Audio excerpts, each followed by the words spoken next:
Welcome to the show, everybody. You know, it's very easy to despair in this current political environment. And I don't have any solutions for you today in the sense of saying the long national nightmare is over. I don't have that. We're just not there right now. But one thing that can be nice is seeing public opinion correctly assess what's going on in the world. And to a degree, the strongman act of Donald Trump is falling apart. You can see it in the numbers. You can certainly hear it in his voice. You can feel it in the air. Trump losing altitude, hunched over, dejected at the NATO summit. But what has been going on with polling since the Iran fiasco started and gaffe after gaffe at NATO and all of it?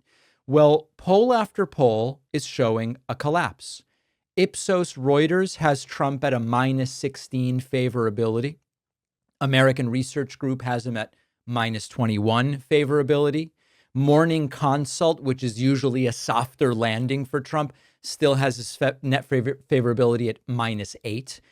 And then you even have others where Trump's approval is starting to kind of dip down into the mid 30s to a degree. And it's really not about one bad moment. It's an accumulation. It's the kind of slow motion humiliation that you can't do a rally and fix it.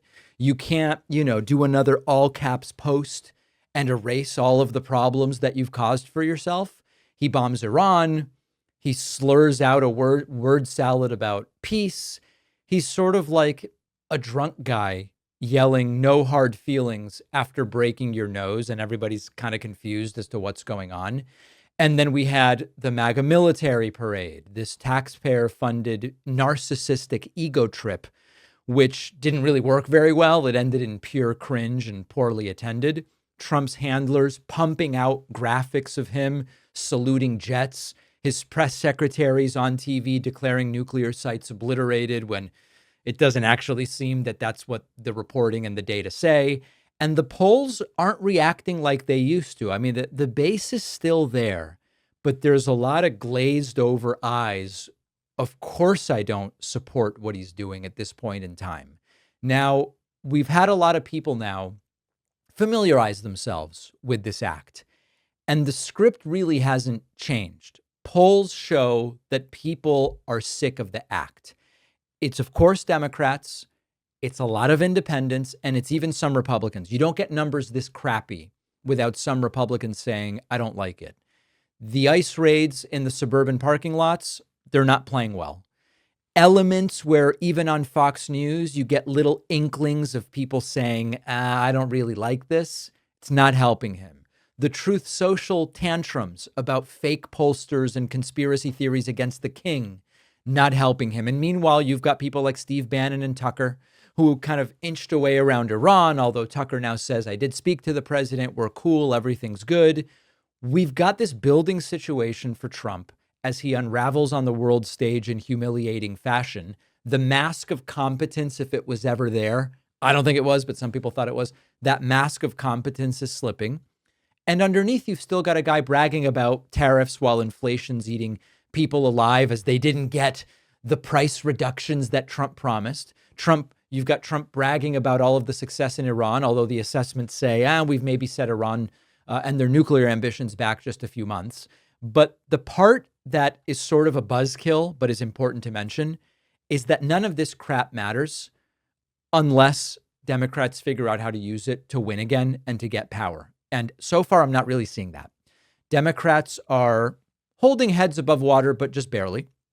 In some of the same polling that showed Trump way down, you see Democrats not polling well either. And Trump's dropping bombs, losing allies, melting down on Truth Social every single day.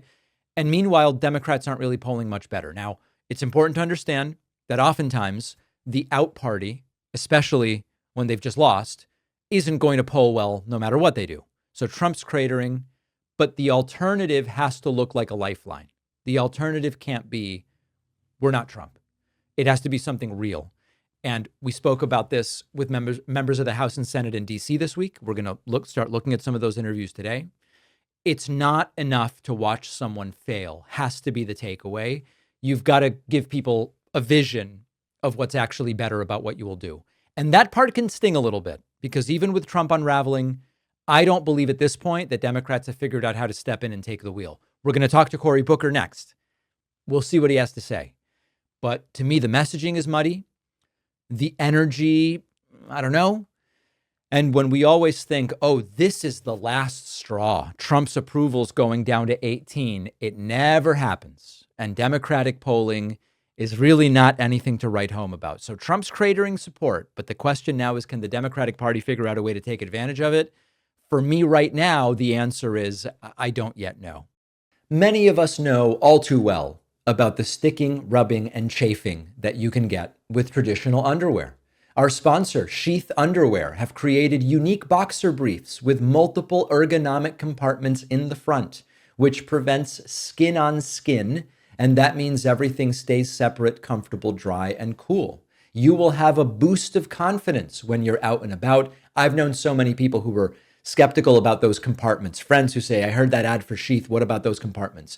And then they try it, and then they're amazed at the comfort and breathability when they finally try it. You will thank yourself. Plus, Sheath has brand new materials like bamboo and mesh for even more cooling comfort. They will be the most comfortable pair of boxer briefs you ever put on. No more sweatiness and chafing and readjusting, especially at the gym. It's a lifesaver. Give Sheath Underwear a shot. I've had a great experience. I think you will too. Head over to sheathunderwear.com/Pacman and get 20% off with code Pacman. The link is in the description.